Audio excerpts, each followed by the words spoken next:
सभी साथियों को जय भीम, जय संविधान, सेवा जोहार, जय विज्ञान। जैसा कि आप सभी साथी जानते हैं कि मैं सोशल मीडिया पर लाइव आकर बहुत कम बात कहता हूं, लेकिन जब कोई विशेष मुद्दा होता है तो मैं आकर अपनी बात आप लोगों के बीच में रखता हूं। आप लोगों ने देखा होगा कि अभी राम मंदिर के अंदर बहुत बड़ी चोरी और डकैती हुई है। आज राम मंदिर को दान करने वाले सभी आस्थावान लोग जो SC, ST, OBC, माइनॉरिटी या सवर्ण समाज के हैं, उन सभी लोगों ने अपना अपना हिसाब मांगना शुरू कर दिया है। अब सवाल ये पैदा होता है कि राम मंदिर के अंदर चोरी, लूट, डकैती करने वाले लोग कौन हैं? जो ब्राह्मण समाज के लोग संगठन बनाकर हिंदू के नाम पर, राम मंदिर के नाम पर, रामलला हम आएंगे, मंदिर वहीं बनाएंगे, इस तरीके के नारे लगाकर इन लोगों ने OBC, SC, ST को गुमराह किया। और जो कांसीराम साहब ने मंडल कमीशन का आंदोलन चलाया था, जिसके कारण OBC को 27% आरक्षण मिलने वाला था, वो आरक्षण ना मिल पाए तो इन्होंने समाज को गुमराह करने के लिए रामलला के मंदिर का आंदोलन चलाया और उसमें OBC के लोगों को शामिल किया। और OBC के लोग उसमें शामिल हुए, उसमें गोलियां चली और हमारे OBC, SC, ST के भाई मारे गए। लेकिन उनके आंदोलन के कारण राम मंदिर का निर्माण हुआ। लेकिन जब ट्रस्ट बना तो उस ट्रस्ट के अंदर एक भी OBC के भाई को शामिल नहीं किया और कहा कि OBC के लोग मंदिर में शामिल होंगे तो मंदिर अपवित्र हो जाएगा। दूसरी बात, मंदिर का ट्रस्ट बना, उसमें सभी ब्राह्मण बनिए और एक कुछ क्षत्रिय भी शामिल हुए। लेकिन उस ट्रस्ट के अंदर एक भी शूद्र व्यक्ति शामिल नहीं किया इन लोगों ने। लेकिन जब मंदिर की स्थिति को देखते हैं आज हम, तो क्या हुआ कि उस मंदिर में लाखों, करोड़ों, हजारों करोड़ रुपए की चोरी हुई, लूट हुई। जो ब्राह्मण क्षत्रिय समाज के लोग, उनके संगठन, चाहे वो विश्व हिंदू परिषद हो, बजरंग दल हो, RSS हो, युवा वाहिनी हो या कई प्रकार के हिंदू संगठन हैं, आज वो चोर, लूट, डकैती करने वाले, जिन्होंने राम मंदिर के अंदर चोरी की, वो चोरी नहीं है, वो लूट है, वो डकैती है, वो लोग, करोड़ों लोगों की आस्था के साथ खिलवाड़ है। क्या उस चोरी, लूट, डकैती और आस्था के साथ हुई खिलवाड़ के खिलाफ आपको एक भी बजरंग दल का कोई संगठन आंदोलन करते हुए दिख रहा है? या कोई भी RSS का संगठन उसके लिए आंदोलन करते हुए दिख रहा है? या कोई भी विश्व हिंदू परिषद का संगठन आपको आंदोलन करते हुए दिख रहा है? आपको समझना होगा, इनके लिए राम कोई आस्था का केंद्र नहीं है, कोई धर्म का केंद्र नहीं है। इनके लिए राम लूट का केंद्र है कि राम के नाम पर लूट मचा सकें, राम के नाम पर लोगों की लिंचिंग कर सकें, गाय के नाम पर लोगों को मार सकें। ये बात हमारे लोगों को समझनी होगी और ये बहुत महत्वपूर्ण मुद्दा है। इससे आपकी आंखें खुल जानी चाहिए कि SC, ST, OBC समाज के लोगों ने अगर ऐसा कोई कृत्य किया होता तो अभी तक ये देश में भगवा आतंकवाद फैलाने का प्रयास कर रहे होते, लोगों की लिंचिंग कर देते, लोगों को मार देते। लेकिन इस लूट में सबसे ज्यादा ब्राह्मण और कुछ वैश्य और कुछ क्षत्रिय शामिल हैं। तो सारे ब्राह्मण, ठाकुर, बनिया के संगठन आज जिनको सांप सूंघ गया है, ये पूरे देश के अंदर कोई आंदोलन नहीं कर रहे हैं। तो आपको समझना होगा कि इन लोगों के लिए ना कोई धर्म मुद्दा है, ना देशभक्ति मुद्दा है। इनके लिए चोरी, लूट, डकैती, चाहे वो राम के नाम पर करनी पड़े, चाहे वो देश के नाम पर करनी पड़े, देशभक्ति के नाम पर करनी पड़े, सेना के नाम पर करनी पड़े, ये लोग इस देश को लूटने में लगे हुए हैं। और इसका मुख्य जो नेतृत्व करता है वो जातिवादी, वो ब्राह्मण लोग हैं जिन्होंने इस देश के साथ हमेशा छल कपट किया।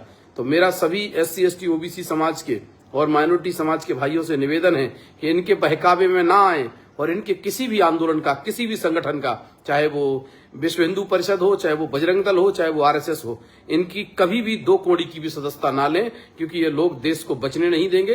पूरा देश अडानी अंबानी को बेच देंगे, राम के नाम पर बेचेंगे, हिंदू राष्ट्र के नाम पर बेचेंगे, आपको हिंदू बनाएंगे और ये हिंदुओं की आस्था का केंद्र राम मंदिर, उसके अंदर लूट करेंगे, चोरी करेंगे, डकैती करेंगे। और एक भी इनका संगठन जो सवर्णों के द्वारा चलाया जाता है, ब्राह्मणों के द्वारा चलाया जाता है, पूरे देश में किसी प्रकार का कोई आंदोलन नहीं करेगा, क्योंकि लूट करने वाले लोग यही है। तो आपको इस बात को समझना होगा कि हमको इस देश के संविधान में आस्था रखते हुए इन चोरी, लूट, डकैती करने वाले इन ब्राह्मण, पंडा, पुरोहितों को, ट्रस्ट में जो लोग शामिल हैं, सवर्णों के लोग, उनको न्याय भी अगर मिलेगा तो संविधान से मिलेगा और संविधान ही उनको सजा देगा। अब जब जांच होगी, जांच में जो दोषी पाए जाएंगे, वैसे मुझे लगता नहीं है कि वो जांच हो पाएगी, क्योंकि सरकार ही लूट कर रही है, वो ब्राह्मण पंडा पुरोहित ही लूट कर रहे हैं, उनके लोगों ने ही मंदिर का धन लूटा है राम के नाम पर, और उन्हीं के लोग जांच करेंगे तो कैसे सजा मिलेगी। तो इसलिए आप लोगों को समझना होगा कि उनके लिए राम आस्था का केंद्र नहीं है, राम धर्म का केंद्र नहीं है, उनके लिए राम लूट का केंद्र है। वो राम के नाम पर इस देश में लूट करना चाहते हैं और वो लूट कर रहे हैं।